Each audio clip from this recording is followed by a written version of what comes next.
تو اب انتہائی مشقت اور تکلیف کا دور شروع ہوا۔ مشرکین مکہ نے ایسے سخت مظالم نبی کریم صلی اللہ علیہ وسلم اور آپ علیہ السلام کے ساتھیوں پر ڈھائے کہ تاریخ میں ایسی مثالیں ہمیں نہیں ملتی۔ روایات میں آتا ہے کہ نبی کریم صلی اللہ علیہ وسلم حرم کعبہ کے اندر موجود ہیں اور قرآن کریم کی تلاوت کے اندر مشغول ہیں۔ ایک شخص آتا ہے، نبی کریم صلی اللہ علیہ وسلم کے گردن کے اندر ایک رومال ڈالتا ہے اور اس زور سے نبی کریم صلی اللہ علیہ وسلم کی گردن کو دباتا ہے کہ قریب تھا کہ آپ علیہ السلام کی روح قبض ہو جائے اور آپ علیہ السلام کی آنکھیں باہر آ جاتی۔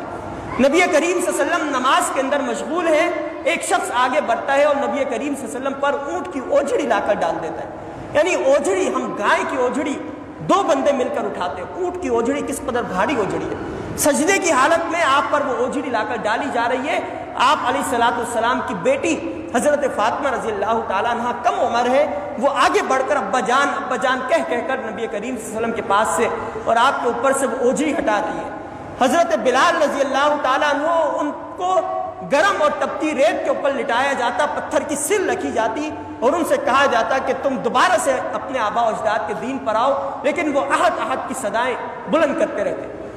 حضرت خباب بن ارت رضی اللہ تعالیٰ عنہ کو ان کا مالک کوئلہ جلا کر اس کے اوپر لٹا دیتا، ان کی پیٹھ کی چربی پگھلتی جس کے نتیجے میں وہ کوئلہ بجھ جایا کرتا، لیکن وہ مظالم و تکالیف ان پر ختم نہیں کی جاتی۔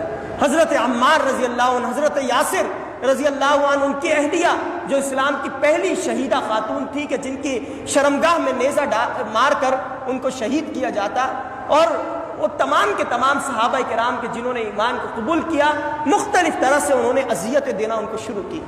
تو نبی کریم صلی اللہ علیہ وسلم نے صحابہ کرام کو بلایا۔